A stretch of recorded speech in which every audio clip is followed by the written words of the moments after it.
आपको कई बार ऐसे लोग मिल जाएंगे जो हिंदू धर्म के खिलाफ, हिंदुओं के खिलाफ मुंह फाड़ के भव भव करते रहते हैं, जो ये समझते हैं कि छेड़खानी लड़कियों के कपड़ों की वजह से होती है। उस लफंगे की दिमाग की कोई गलती नहीं है, उसकी सोच की कोई गलती नहीं है। ऐसे लोग सिखाएंगे समाज को। क्यों नहीं कहते कि 100 चूहे खा के बिल्ली कैलाश चली, या द्वारिका चली, या पुरी चली, या कहीं और चली, अयोध्या चली। हज क्यों जाती है बिल्ली 100 चूहे खा के? भाड़ में जाए ऐसे लोग, और भाड़ में जाए ऐसे उनके जन्नत। महाभारत की बात करता है, भगवत गीता की बात करता है। पता है तुझे भगवत गीता क्या कहता है, महाभारत क्या कहता है, क्या सिखाता है हमें? मर्यादा पुरुषोत्तम का 5% भी बन जाओ ना, उससे महान आप और किसी में नहीं बन सकते। नमस्कार दोस्तों, जय श्री राम। कवि वीरूपाख्यकर फिर से हाजिर है आप लोगों के सामने एक नया वीडियो लेके। आज हम बात करेंगे कुछ स्पेशल लोगों के बारे में।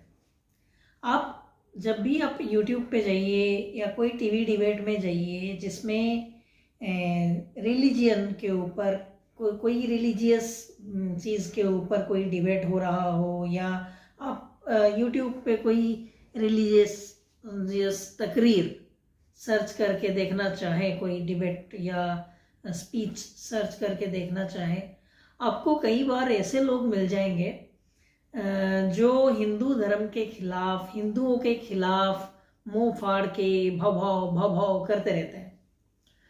तो आज हम उन्हीं लोगों के बारे में कुछ बात करेंगे।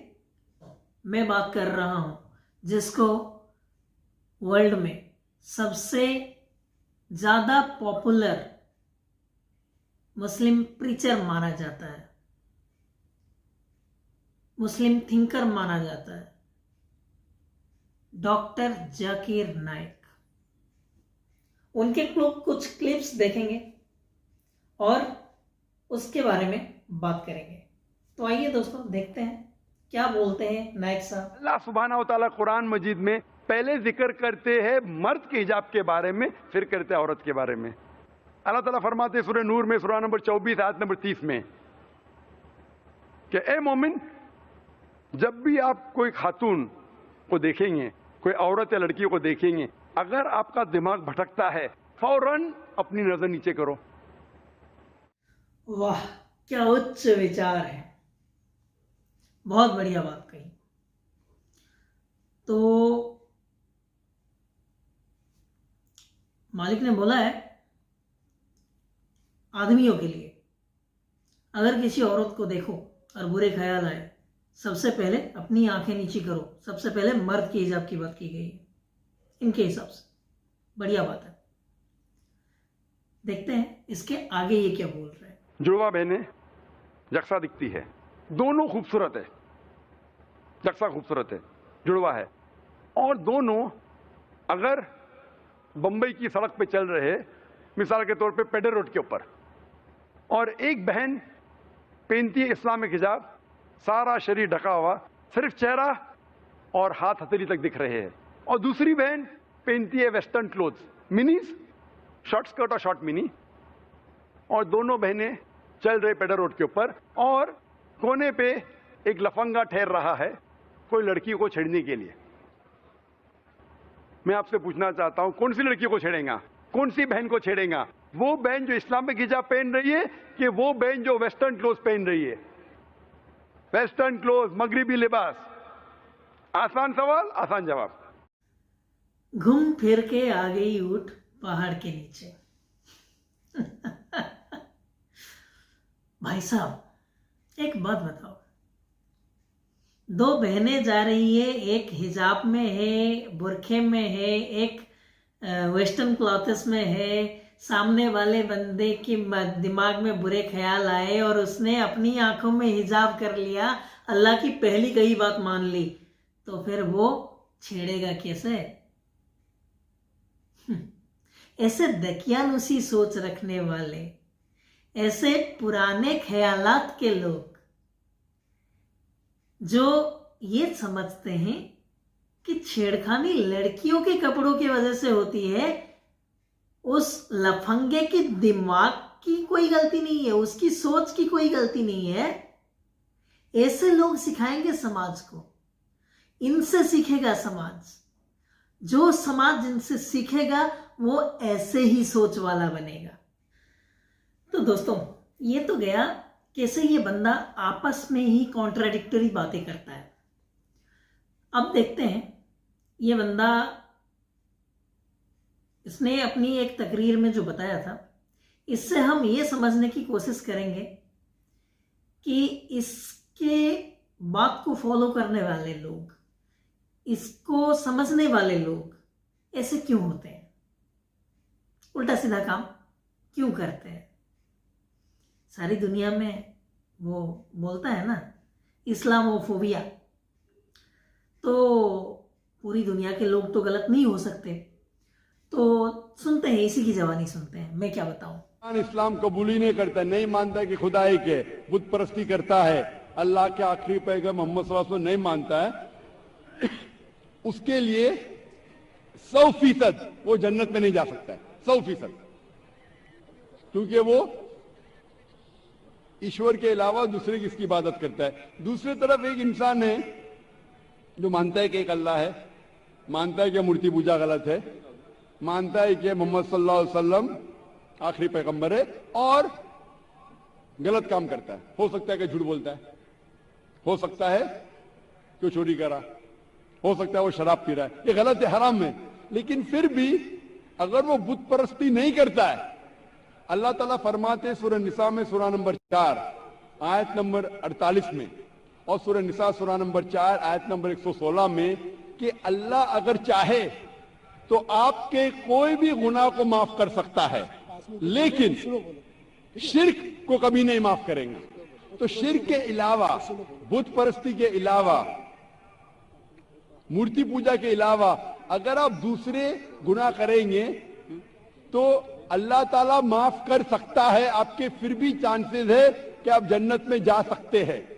लेकिन बुत परस्ती करते हुए आप मरेंगे तो आपको जन्नत में जाने की कोई भी चांस नहीं है। ये लो भाई साहब, मतलब क्या है, मैं कुछ भी कर लूं, बस मैं मूर्ति पूजा नहीं करता, मेरे लिए जन्नत का टिकट सेफ है।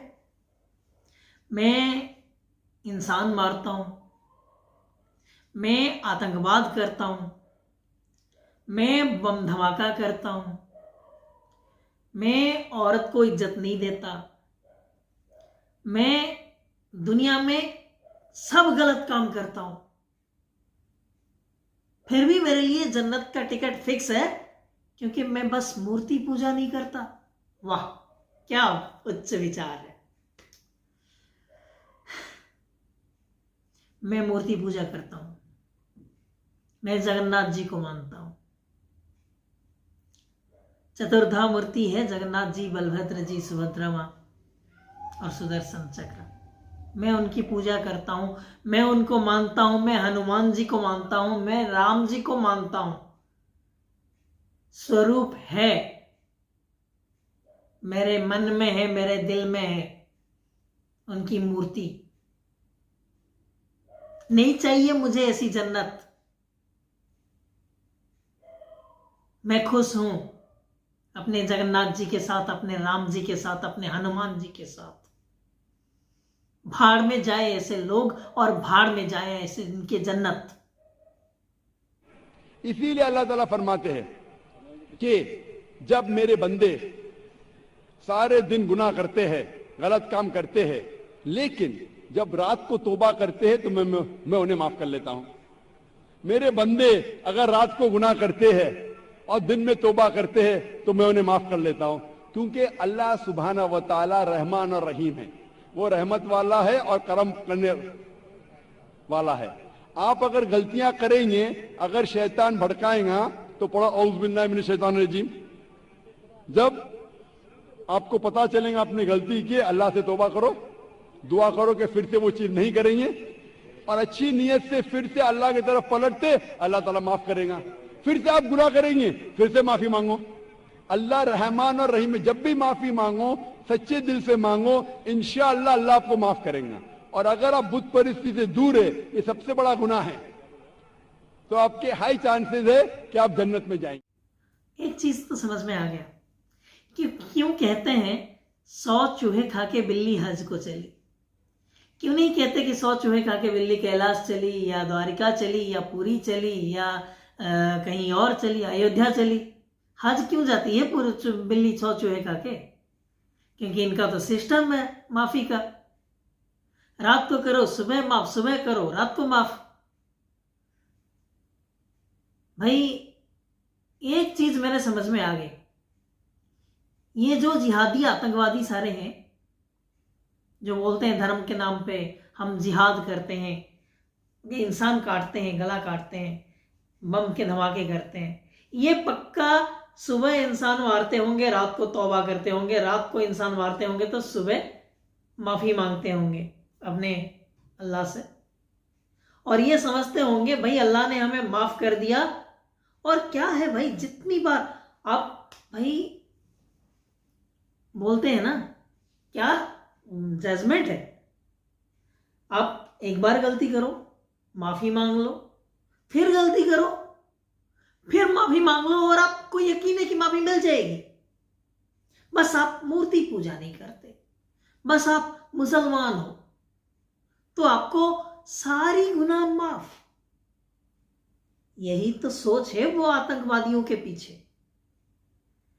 जिस आतंकवाद से पूरा विश्व लड़ रहा है उसके पीछे असली सोच तो यही है कि हम कुछ भी करेंगे, हमारा ऐसा अल्लाह हमारा मालिक हमें माफ कर देगा और हम जन्नत जाएंगे।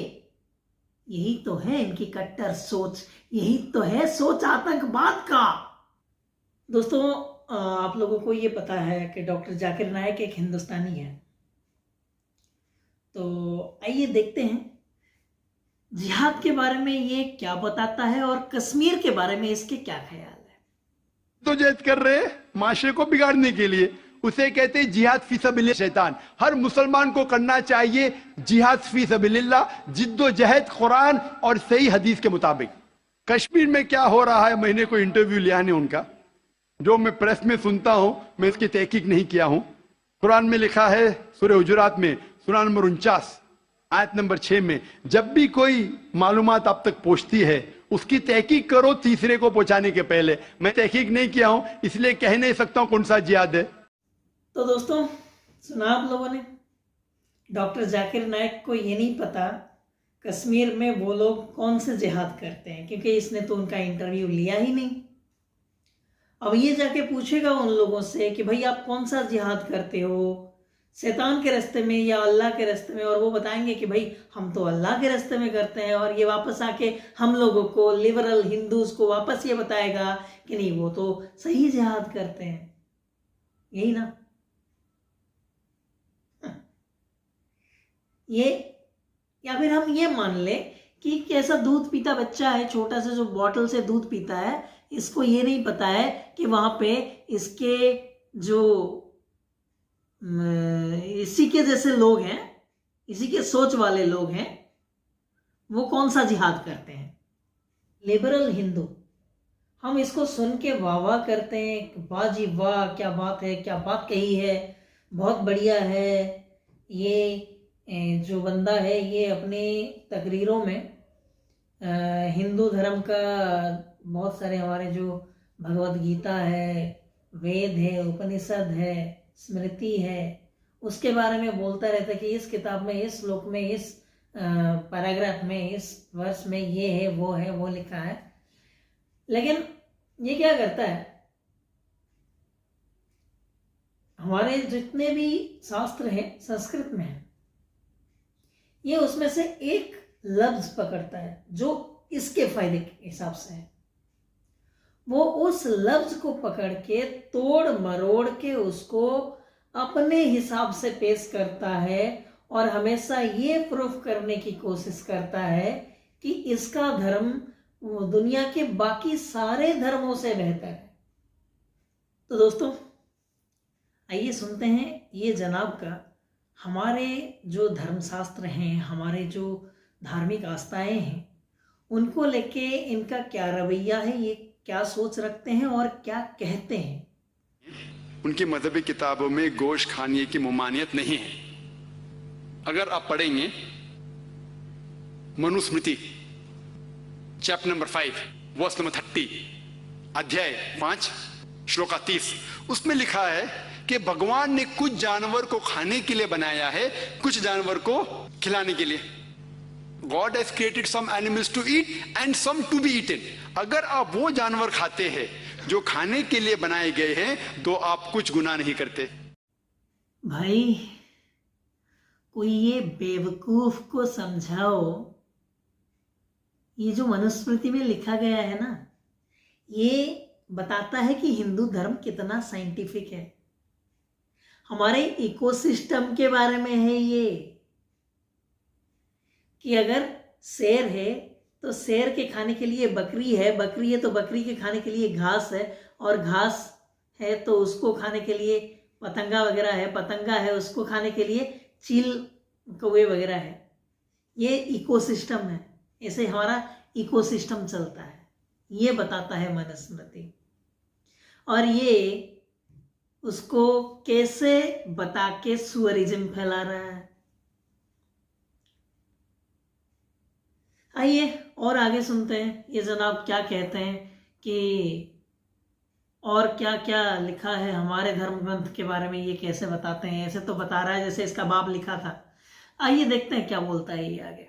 अगर आप महाभारत पढ़ेंगे अनुशासन पर्व अध्याय नंबर 88 जिसका जिक्र मनुस्मृति में भी है, भीष्म से पूछा जाता है, युधिष्ठिर सबसे बड़े भाई है, वो भीष्म से पूछते हैं कि यज्ञ में पूजा में हमें क्या चीज देना चाहिए ताकि हमारे परदादा खुश होंगे, एंसेस्टर्स विल बी हैप्पी। तो भीष्म जवाब देते हैं कि अगर आप भाजी फल और चावल देंगे तो हमारे परदादा 1 महीने के लिए खुश होंगे। अगर फल भाजी चावल देंगे 1 महीने के लिए, अगर आप मच्छी देंगे तो 2 महीने के लिए, अगर गोश्त देंगे तो 3 महीने के लिए, अगर खरगोश देंगे तो 4 महीने के लिए, अगर बकरी देंगे तो 5 महीने के लिए, अगर सुअर देंगे तो 6 महीने के लिए, अगर परिंदा देंगे तो 7 महीने के लिए, हिरन देंगे तो 8 महीने के लिए। ये मेन्यू है, पूरा लंबा है। आखिर में कहा जाता है कि अगर आप भैंस देंगे तो 11 महीने के लिए, और अगर आप गाय देंगे तो 1 पूरे साल के लिए हमारे परदादा खुश होंगे। मतलब कुछ भी।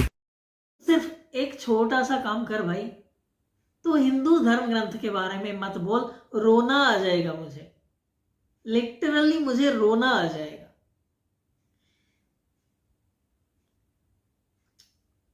क्यों नहीं समझता भाई? पके हुए केले सुअर के खाने के लायक नहीं होते, समझ रहा है? अगर इसके दिमाग में नहीं घुस रहा है तो कोई इसको समझाओ यार। ये महाभारत, मनुस्मृति, ऋग्वेदा, उपनिषद पढ़ना छोड़े, ये वही अपने आसमानी किताब पे ध्यान दो ना। उसमें जो गलत चीजें हैं उनको रिफॉर्म करो, सही बनाओ, रास्ते पे लाओ अपने कौम को, ताकि थू थू ना हो पूरे दुनिया में। भाई हमारे बारे में तो कहीं पे थू थू नहीं होती। और भाई मैं हिंदू हूं, मैं अपने एंसेस्टर का श्राद्ध करता हूं। हमारे श्राद्ध में कहीं भी नॉनवेज नहीं दिया जाता। एंसेस्टर्स को हम जो श्राद्ध देते हैं ना, वो एंसेस्टर्स के लिए होता है, वो हमारे बाप दादा परदादाओं के लिए हम श्राद्ध देते हैं। और वहां पे क्या देते हैं? हम चावल देते हैं, भाजी देते हैं, जो पका हुआ खाना देते हैं। पूरे 1 साल के लिए एक बार श्राद्ध होता है। क्यों समझा रहा हूं तुझे यार? तू अपने वो आसमानी किताब पे ध्यान दे।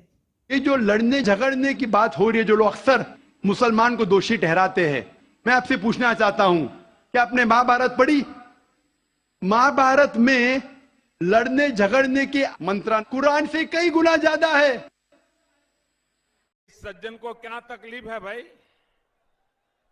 क्या तकलीफ है इनको? भाई मेरे, महाभारत की बात करता है, भगवत गीता की बात करता है। पता है तुझे भगवत गीता क्या कहता है, महाभारत क्या कहता है, क्या सिखाता है हमें? ये सिखाता है कर्मण्येवाधिकारस्ते मा फलेषु कदाचन। तेरे समझ में नहीं आएगा, सुन समझाता हूं। इसका मतलब ये है कर्मण्येवाधिकारस्ते, तुमको सिर्फ कर्म करने का अधिकार है।